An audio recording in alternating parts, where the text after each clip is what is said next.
they, I imagine, gear to either make a really serious push or actually get out of the Championship and just fly up. Yeah, I mean, I think it's a really good signing. Stan Robian threatened to sort of explode onto the scene. Was it last season when he had a couple of games? Yeah. This season he's played in a few different positions when he's come into the team and not really excelled in any of them this year. But he's certainly a player who I think will do well in the Championship. Yeah, definitely so. South Wales Ironmen have announced several new signings as they rebrand from being the Scorpions and move to a new home at Merthyr RFC. The club have appointed former rugby union star Lee Byrne as Director of Rugby, and he is hoping to have a big impact. It's great to have this opportunity to continue my rugby career as part of a brand new project developing rugby league in South Wales, said the former Wales Rugby Union international and British Lion. It's where I started my amateur rugby career, as did a lot of Welsh rugby greats, and I believe this will be a fantastic way to get youngsters engaged in the sport and fans enthused to watch it. The South Wales Ironmen have a huge opportunity to make an impact. The ultimate goal is to be promoted to Super League. Several new signings have also been confirmed by the club, including New Zealand-born Samoan under-20 international Bailey Louis. Also arriving at the club are Australian-born Welsh international Andrew Gay, as well as Lewis Rees, with both agreeing terms for 2017. So what do you think of this rebranding then, Mark? Because you got pretty teed off at the Hunslet one. That one didn't seem to serve any purpose. Okay. This one seems to be a move from being one sort of failed outfit in a way, I suppose, with negative connotations to it, and not great branding, let's be honest. Yeah. To a whole new entity that could be successful. I don't really know. I think it's lofty ambitions. That always worries me when clubs at that level start sort of going at that, because they've shown absolutely nothing that would warrant that level of ambition at this stage. So it'll be interesting to see how they grow with it. It will be interesting to see how much the South Wales Rugby League side benefit from what is clearly a closer tie between them and the Merthyr Rugby Union side, and or vice versa. We've seen this sort of deal go sour in the past for the Rugby League club, so that leaves me with some worry, but it does look like they've made steps to bring new people into the side, which is good. Whether or not there's any sort of financial commitment that's going to be hinging on people sticking around, that sometimes can get a bit flighty at these lower level clubs when success isn't immediate.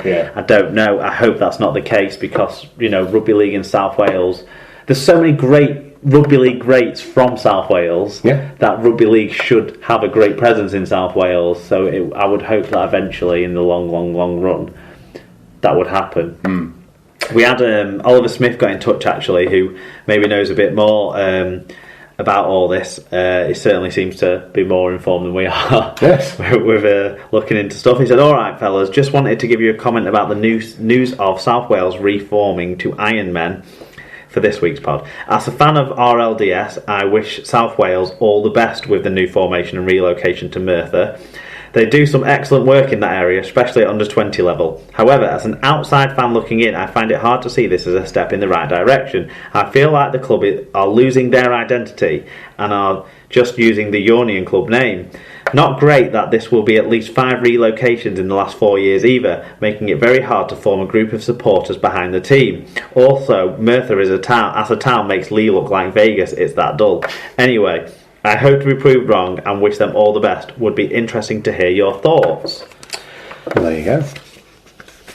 One of my favourite signs that I've ever seen at a football match I saw at Merthyr. Now, it'll have been some sort of under-21s game that was on Sky in passing years ago when I was working up in the Lakes, and it would have been on in the background at the school I worked at. And the sign at Merthyr Tidboro's ground was "Dial M for Merthyr," which I thought was pretty good. Okay. Do you have any views on that switch yourself?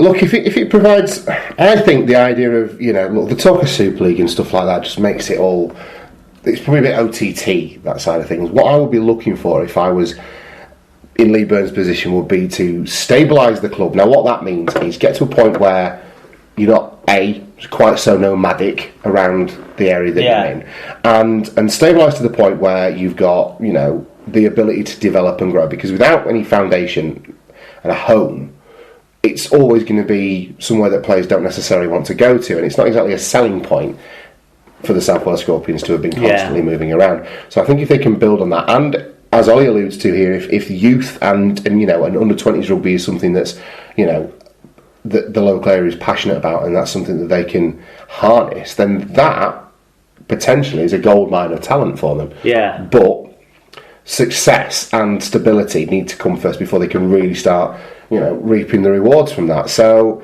I think the idea of talking about Super League is perhaps a bit, Yeah.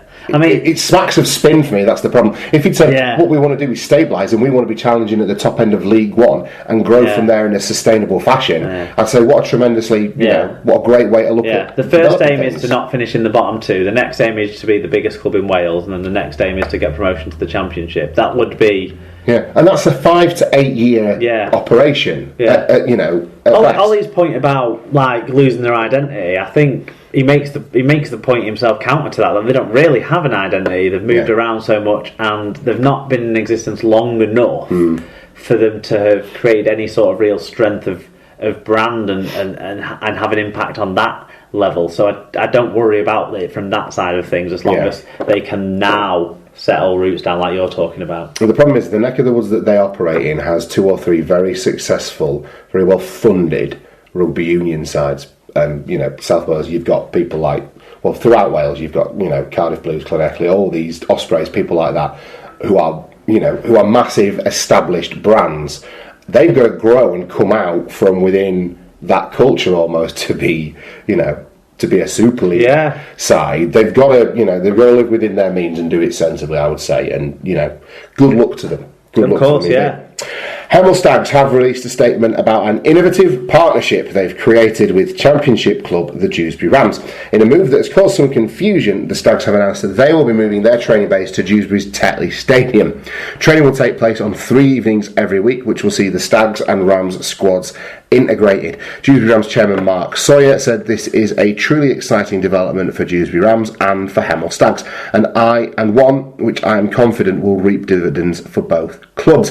Hemel Stags CEO Bob Brown added, after winning the Rugby League Conference National Grand Final in 2012, we joined League One, which was very much a development league and appropriate for our aspirations. In 2015, League One became a performance league with the addition of 5 former Championship clubs. In 2016, Toulouse joined the league, making it even tougher, while the addition of Toronto in 2017 will further present challenges. This season we launched a deliberate strategy to recruit community and student players from within our local catchment area of southern M1A1 axis. But despite having 35 to 45 players regularly in pre-season training, it soon became clear that the step up from Community Rugby League in the south to League One was premature for many of the players. The move to Dewsbury will give the Stags access to a much more professional environment in which to develop their playing and coaching personnel, while placing the club close to a large pool of experienced rugby league players. Also in the statement, the Hemel Club said that the Stags will retain their identity and autonomy and continue to play home games at their current Pennine Way ground. Feedback on this one? Yeah, we've got a few people and it's not positive. No. Tim Griffiths we'll start with at Tim G Radio. He said, a sad day for RLDS with confirmation Hemel Stags will move to a northern base. Definitely feels like a backward step, although frustrations are obvious and justified. Bless you. Sorry, I apologise. I don't think the hate towards Troy Perkins is warranted or justifiable.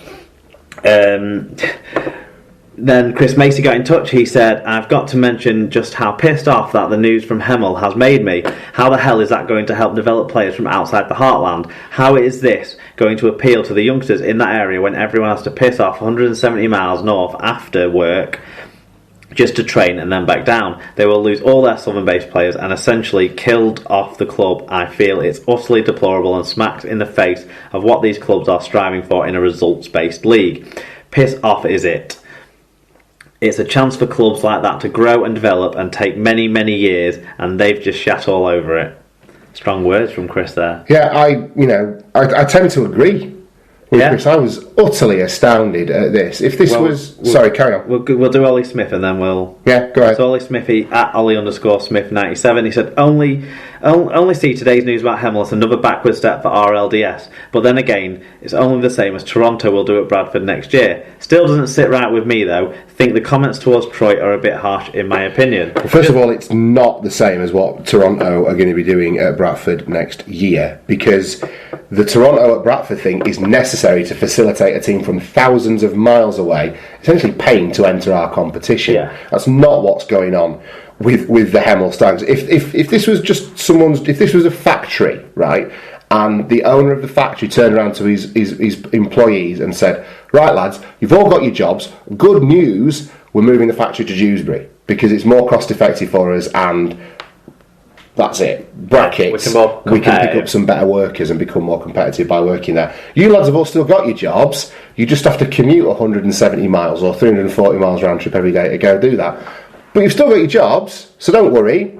And no one would stay. No one would kick around. So it rips the heart out of it. And I agree completely that if this is a club that has achieved such a lot in relative terms, to go from being an amateur side to being a semi-professional side, and to they haven't had the best of years this year, but to go from where they were just 4 years ago to where they are as of about a year ago or this season is wonderful, and it's a great story for rugby league, and it's something that could be fostered, and that spirit and that development could be engendered. And what the people who run the club are being allowed to do by doing this is removing a conduit for Southern rugby league players to ply their trade and to learn rugby league. These boys will either go to other lower down amateur rugby league sides, or they're going to play a bit of union.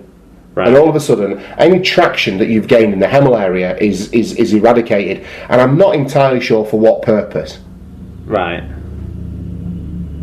What do you think? Well, I mean, on Troy Perkins for a start, I can't understand why it's all the eye has been aimed at him. I know they finished bottom of the table, and probably the club have thought some sort of action needs to be taken because of that. But it's a position they're never going to go backwards from. Yeah. I'd be interested to hear someone who's more in the know. I mean, other clubs like Newcastle, well, when they were Gateshead, and South Wales have continually, in their times, finished bottom of the table. And Newcastle are a good example of a side who've tried to rebuild more, but had some moderate success. But now they're a midway up the table side, but. Interesting. Troy Perkins. There's a side story for Troy Perkins this week. He's going training. He's going doing training sessions in the refugee camps in France. Right. And he's asking for kit and stuff to be donated for him to take over. So his email address appeared in the rugby league newspapers at the same time as all this hatred is being aimed towards him from the Hemel faithful, but or the real Hemel, as they call themselves. But right, the Hemel Popular Front. Right, here's my opinion on it. Right, and it's there's more questions raised by it than an opinion, I suppose. But yes, it's a shame that the Hemel Stags semi-professional side will effectively, for all intents and purposes, appear like it's the Dewsbury Rams B-side. That's always going to be the view that people will have of them whilst this agreement's in place. I don't think they'll be able to shake that, no matter what rhetoric comes out of them about it being autonomous and all of that. You have to feel like this is very much to Dewsbury's gain to test out players at a level below their level to see if they could make the step up. Then as soon as they know they can, they sign them off the Stags, who don't have the resources to keep hold of those players. It feels like that's how this might work. Dewsbury won't have to run in a reserve side. No, which is something they wanted to do and aspired to. And they had a good reserve side a couple of years ago, winning the Championship Reserve competition, didn't they? They were very strong in that level. So there's players there who can jump into this Hemel outfit. And that's always going to be a thing that's going to get labelled at them now because of this, unfortunately. Unless they don't do it. But in terms of rugby league down south, I don't know how negative an impact it might actually have. So the players who obviously there aren't enough good players. Yeah. Right. So there's possibly not enough talent